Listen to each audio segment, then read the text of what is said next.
Hi, and welcome to Cuba Visa UK, based in London and helping customers from all over the world to visit Cuba. Let's understand what you need to visit Cuba. The new e-visa format of your Cuba Visa is now a two-stage process. 1. You need to go online to cubavisa.uk, click on Buy your e-visa Cuba, complete the form, and make the payment.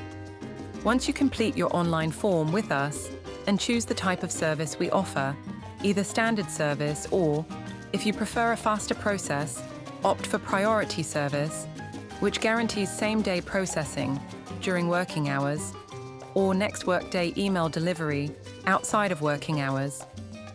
You will then receive an email with a link that includes a pre-filled e-visa number, and the type of travel will be automatically selected as tourism.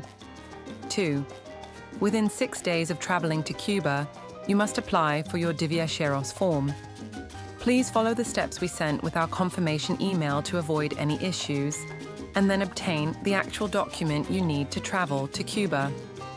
In this two-stage process, we help with the first one, getting your Viajeros link prompt and secure. The second step, which is to complete your Viajeros form using the link we provide, is done directly with the Cuban authorities using their Viajeros website. Our team does send instructions on how to complete this second stage to make it easier for customers to follow. Choose cubavisa.uk for your Cuba e-visa and get your Viajeros link fast and securely.